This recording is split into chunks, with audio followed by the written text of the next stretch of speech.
Republicans continue to experience a surge in the deep blue state of New York.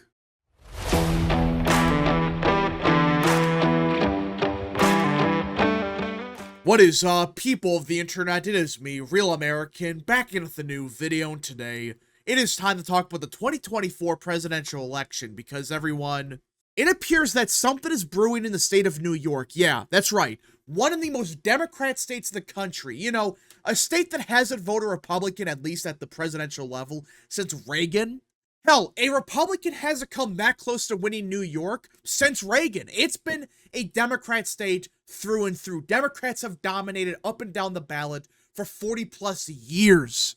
Well, that might be finally changing as Republicans are experiencing not only just growth in the state, they are experiencing a resurgence up and down the ballot.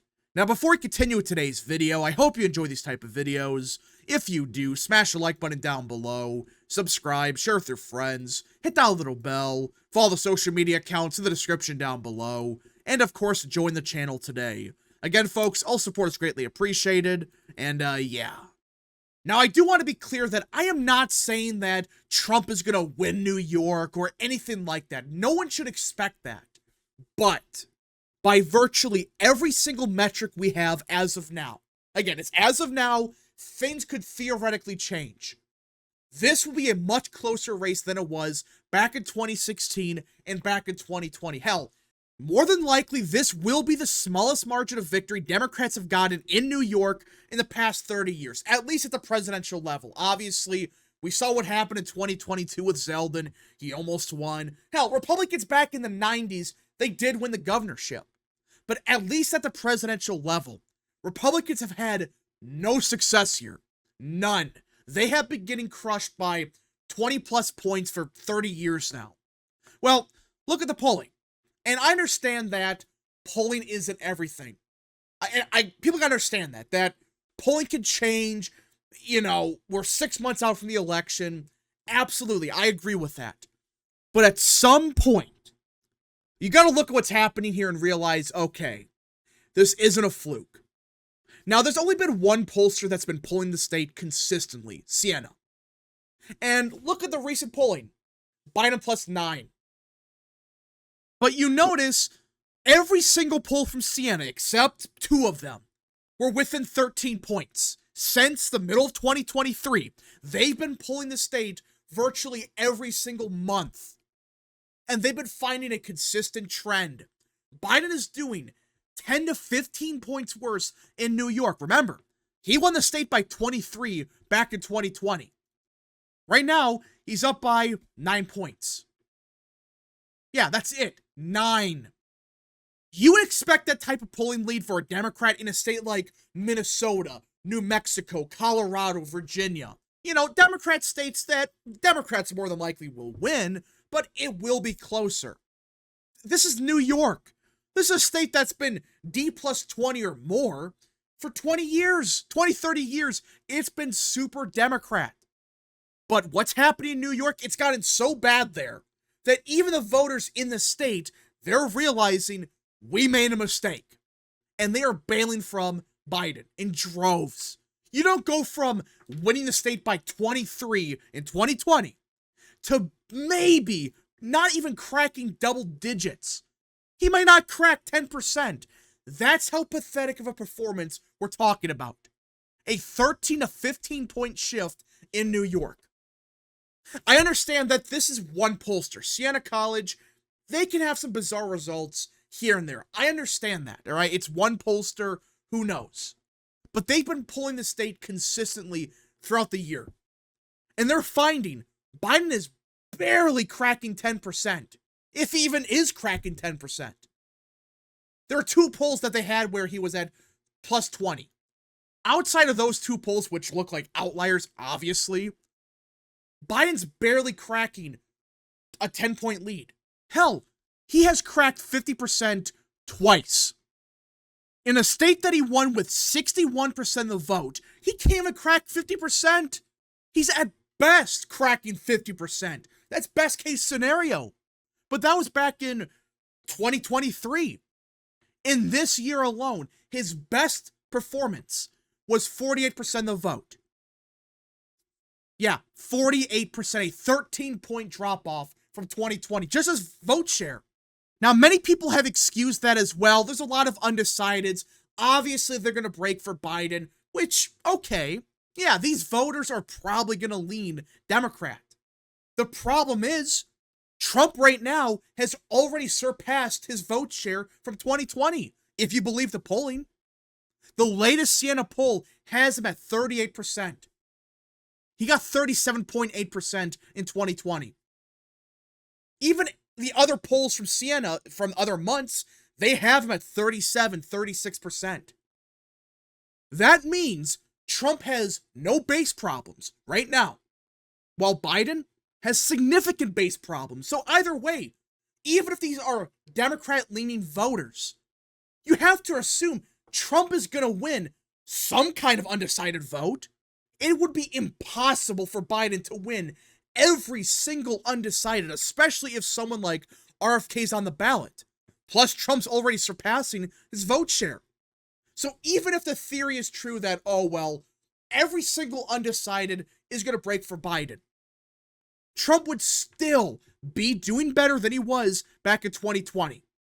But there is one huge wild card that might throw this entire theory of, well, the undecideds are going to all break for Biden into question.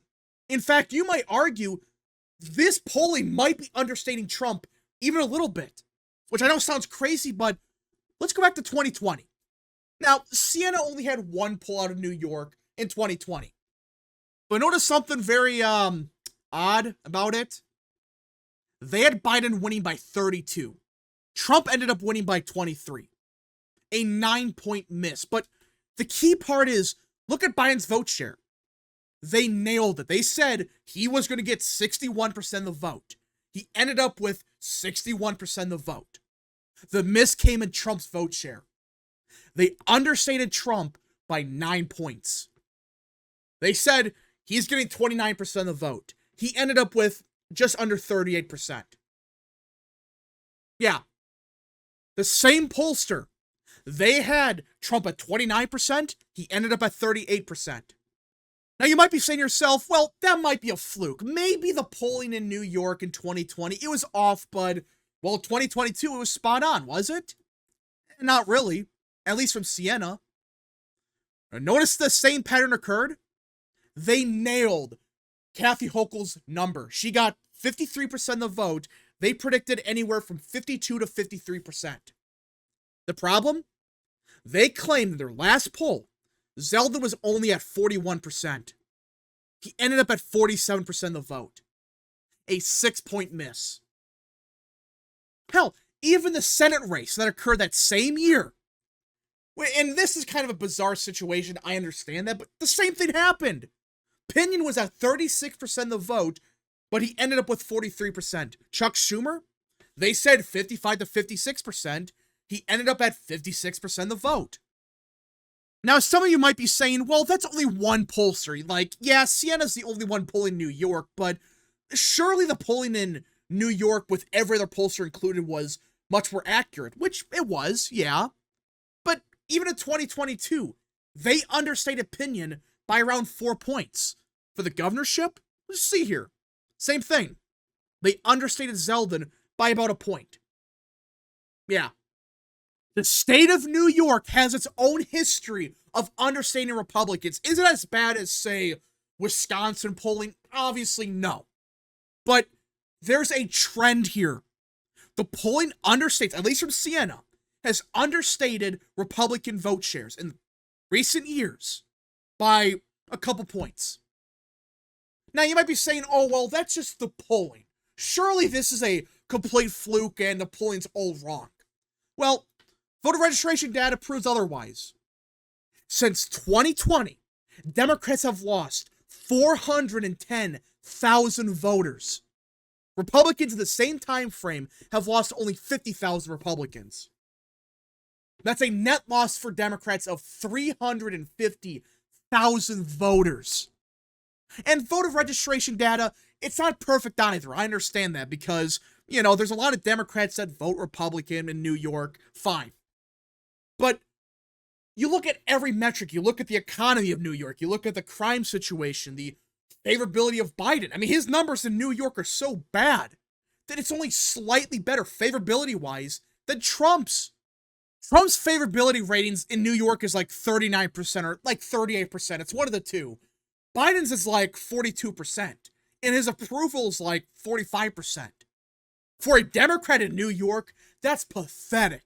That's barely better than Trump, the orange man.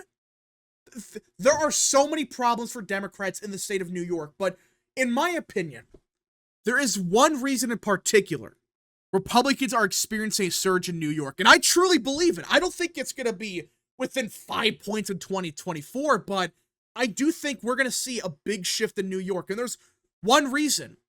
New York City.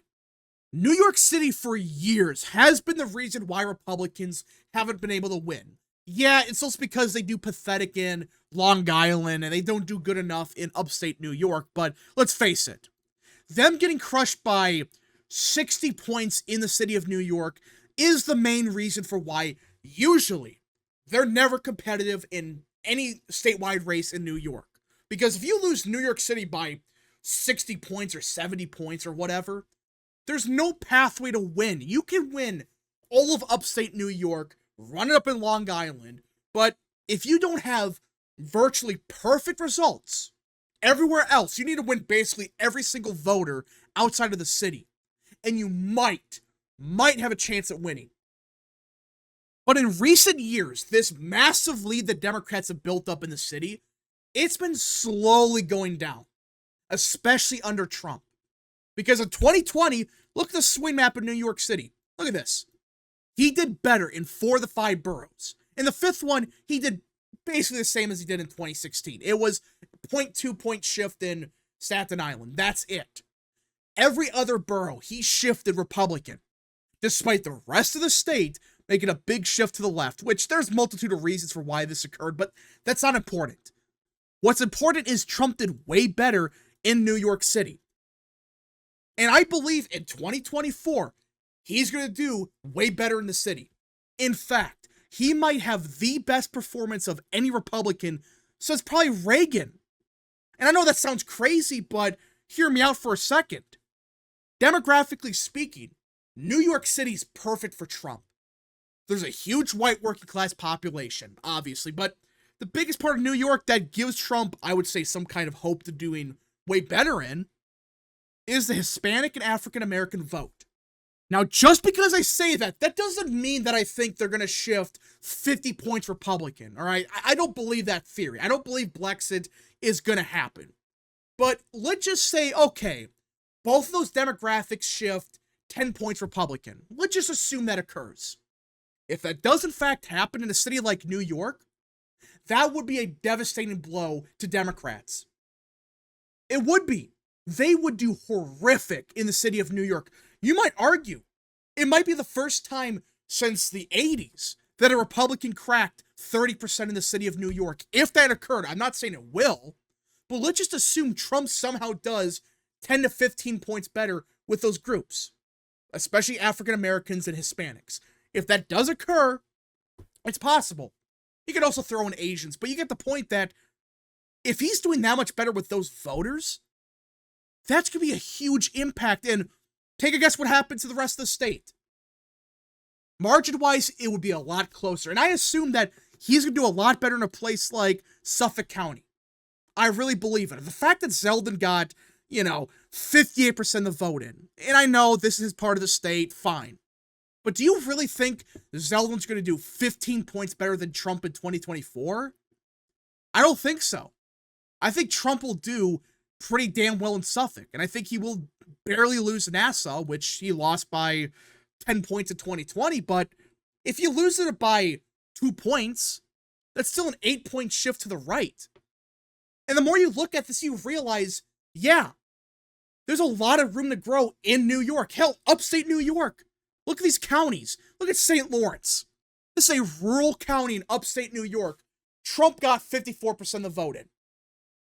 Lee Zeldin in the same county got 66%.